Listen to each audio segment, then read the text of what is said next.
Dans un petit village perdu au fin fond de l'Afrique, Jean-Luc, un homme blanc fraîchement débarqué de France, décide de visiter la maison de Mamadou, un vieil ami noir qu'il a rencontré sur Internet en discutant de football.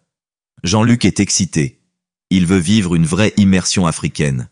Mamadou, lui, a décidé de lui faire vivre une expérience inoubliable, ou plutôt traumatisante. Jean-Luc arrive au village sous un soleil de plomb. Il descend du bus, transpire comme un bœuf, essuie son front et s'exclame « Mamadou, c'est normal que votre soleil soit plus chaud que notre soleil en France ?»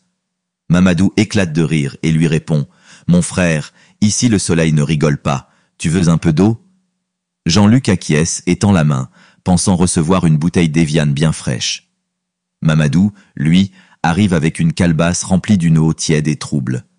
Jean-Luc regarde l'eau, puis Mamadou, puis l'eau à nouveau. Il avale difficilement sa salive et tente de sourire. Y a pas une version pétillante ?» Mamadou, hilar, le pousse vers la maison. « Tu vas boire, mon frère, et tu vas aimer. » À peine arrivé chez Mamadou, Jean-Luc se rend compte que les conditions sont bien différentes de ce qu'il avait imaginé. Pas d'électricité stable, pas de Wi-Fi, pas de climatisation. Il se met à transpirer à grosses gouttes. « Mamadou, c'est normal que mon t-shirt change de couleur à cause de la sueur. » Mamadou le regarde et répond avec un sourire taquin. « Bienvenue en Afrique, mon frère. Ici, ton déodorant, c'est le vent. » Jean-Luc, paniqué, cherche du regard un ventilateur. Il en aperçoit un vieux posé sur une table. Il court, l'allume, et se rend compte qu'il tourne à une vitesse tellement lente qu'un escargot irait plus vite. Quelques minutes plus tard, Mamadou invite Jean-Luc à manger et lui annonce avec fierté « Ce soir, on va manger du bon poulet africain. » Jean-Luc, qui adore le poulet, est ravi et s'exclame « Oh super, j'adore le poulet rôti, un peu de sauce moutarde et des frites, c'est ça ?» Mamadou explose de rire « Ah mon frère, ici on mange le vrai poulet, pas ton truc de Paris là !» Jean-Luc ne comprend pas trop mais hoche la tête. Il ne sait pas encore dans quoi il s'embarque. Quelques heures plus tard, Mamadou arrive avec un énorme poulet vivant, en pleine forme, qui court partout dans la maison. Jean-Luc commence à transpirer. Il n'a jamais vu un animal avant qu'il soit déjà en barquette au supermarché. Mamadou lui tend un couteau et lui dit « Allez Jean-Luc, ici c'est le visiteur qui doit sacrifier le poulet, c'est la tradition. » Jean-Luc devient blanc comme un linge et balbutie « Sacrifier ? Moi ? Non, mais je suis végétarien le jeudi. » Mamadou, mort de rire, lui répond « Aujourd'hui, on est mercredi, mon frère, pas d'excuses. » Jean-Luc prend le couteau, tremblant. Il s'approche du poulet, mais au moment où il lève la lame, le poulet se sauve comme une fusée. Le voilà qui court dans toute la maison, saute sur les meubles, renverse des casseroles. C'est la panique. Jean-Luc hurle et court derrière lui comme un fou. « Reviens ici, démon de KFC !» Mamadou, lui, est plié de rire sur le sol. « C'est toi qui devais chasser. Maintenant, c'est toi qui es chassé. » Après 30 minutes de course-poursuite, Mamadou attrape le poulet et fait le sacrifice. Jean-Luc a failli s'évanouir. La cuisson commence. Jean-Luc, qui croit toujours qu'il va manger un bon poulet rôti bien assaisonné, demande « Vous avez des épices ? Du paprika ? Du curry ?»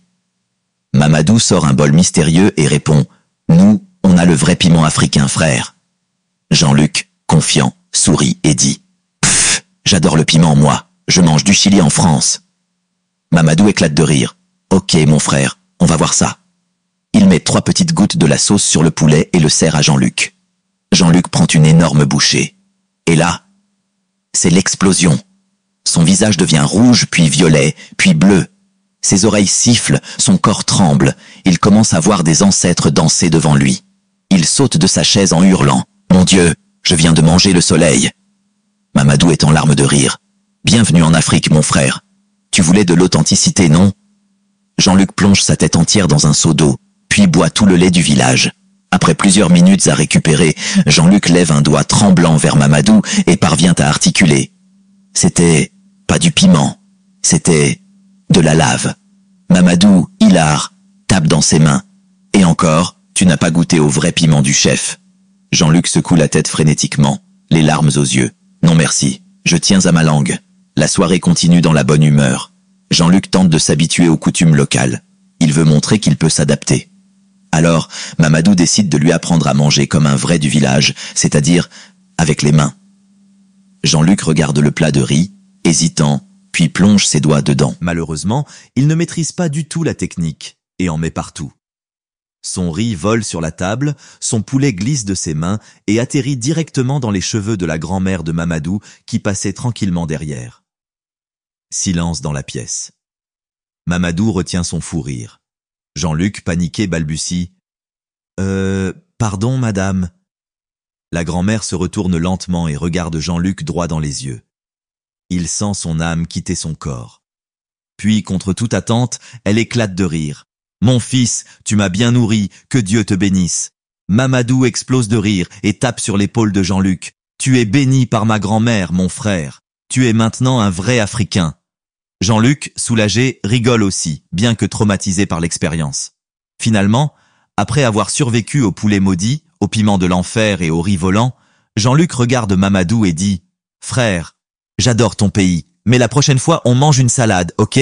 Mamadou hilar lui répond « Pas de problème, demain on goûte les termites grillés. » Jean-Luc s'évanouit. Jean-Luc, encore secoué par son combat avec le poulet, son affrontement avec le piment de l'enfer et son duel perdu contre le riz glissant, commence sérieusement à remettre en question ses choix de vie.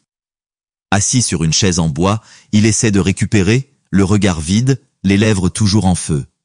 Mamadou, lui, ne s'est jamais autant amusé. Il donne une tape amicale sur l'épaule de Jean-Luc et dit en riant « Mon frère, tu es un vrai guerrier maintenant. Tu as combattu un poulet sauvage, tu as survécu au feu sacré du piment, et même ma grand-mère t'a adopté. Demain, on passe au niveau supérieur. » Jean-Luc, paniqué, lève un doigt tremblant. « Attends, il y a un niveau supérieur ?» Mamadou hoche la tête avec un grand sourire. « Bien sûr. Tu as goûté à notre cuisine, maintenant, il faut goûter nos spécialités les plus rares. Demain matin, on va manger des termites grillés avec une bonne sauce au criquet. » À ces mots, Jean-Luc a une réaction immédiate. Ses yeux s'agrandissent, il se lève d'un bond, recule de 2 pas et lève les mains devant lui comme s'il faisait face à un lion. « Non, non.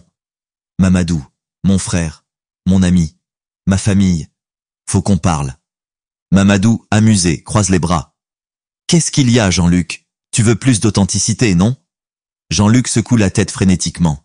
« Non, écoute-moi bien.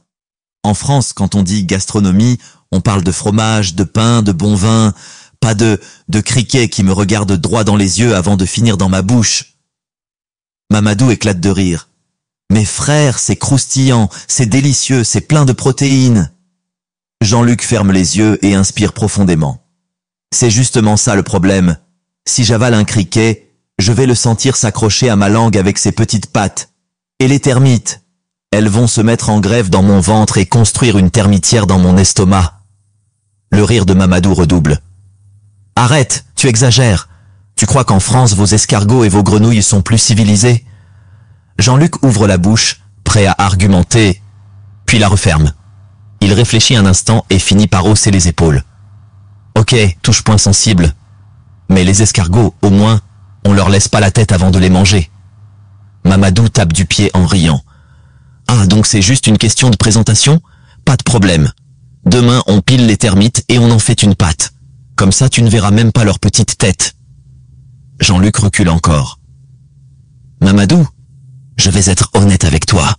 Je crois que j'ai perdu l'appétit pour les 20 prochaines années. » Mamadou, hilar, s'approche de lui et lui donne une tape dans le dos. « Mon frère, tu es faible. Mais bon, ce n'est pas grave. On va te trouver quelque chose de plus léger demain matin. » Jean-Luc, soulagé, soupire. « Ouf!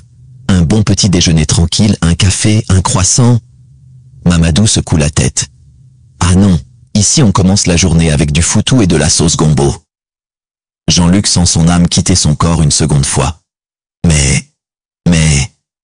Le gombo, ce n'est pas ce truc gluant qui colle à la cuillère comme un chewing-gum extraterrestre? Mamadou éclate encore de rire. Exactement. Ça descend tout seul, pas besoin de mâcher. Jean-Luc pose une main sur son front, dramatique. Mon estomac va demander l'asile politique en France. Mamadou, toujours hilar, le traîne malgré tout vers l'intérieur de la maison où les autres villageois les attendent pour la soirée. Là, Jean-Luc se retrouve entouré d'enfants curieux qui le fixent comme s'il était une créature mystique. L'un d'eux s'approche et touche ses bras. « Pourquoi tu es aussi blanc que le lait ?» Jean-Luc cligne des yeux. Parce que je suis... blanc. L'enfant continue, l'air très sérieux. Mais tu vas devenir noir si tu restes longtemps au soleil, non? Jean-Luc soupire et finit par rire aussi.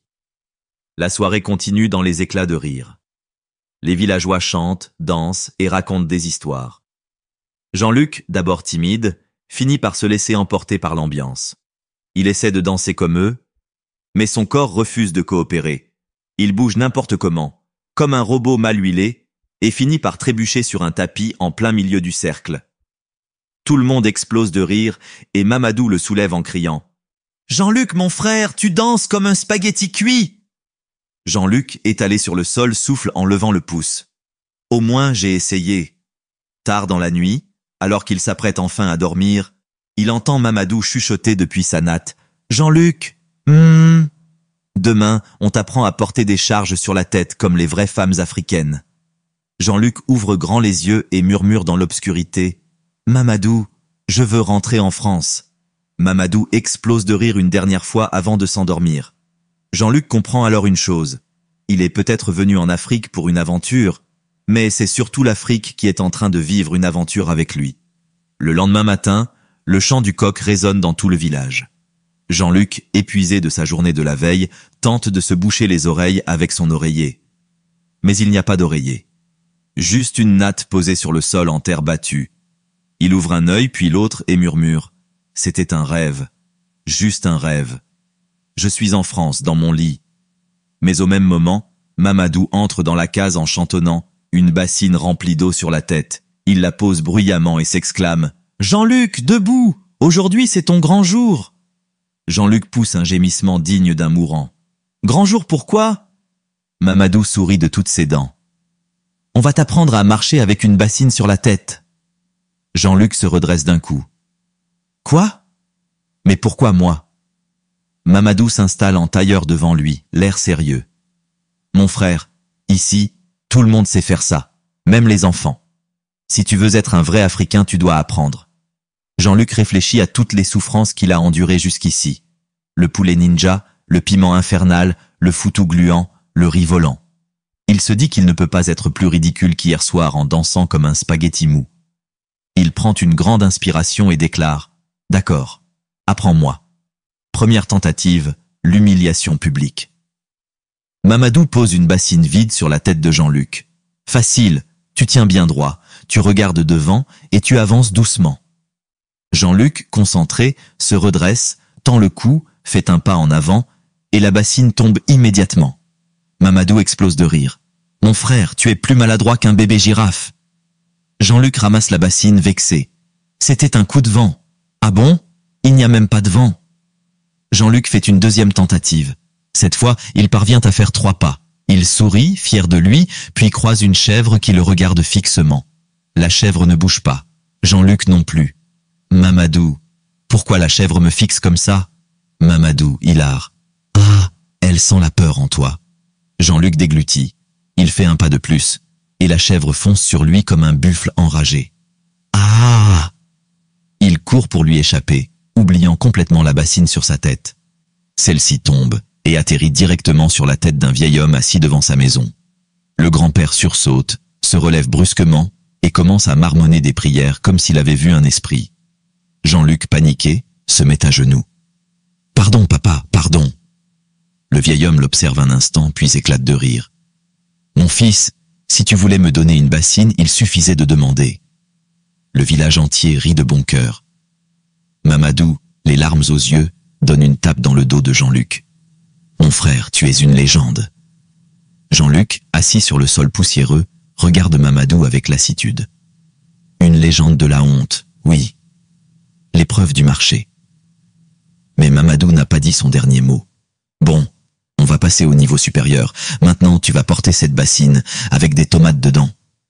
Jean-Luc ouvre grand les yeux. Attends, attends. On rajoute du poids?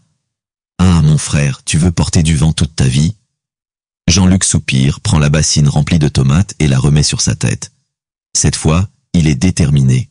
Il avance lentement, 1 pas, puis 2. Il tient bon. Mamadou l'encourage. Voilà, continue, champion. Jean-Luc commence à y croire. Il sourit, fier de lui. Mais soudain, un enfant du village court devant lui en criant « Tonton Blanc. Jean-Luc se déconcentre une fraction de seconde, penche légèrement la tête. Et là, catastrophe. Toutes les tomates s'écrasent par terre comme des boules de bowling.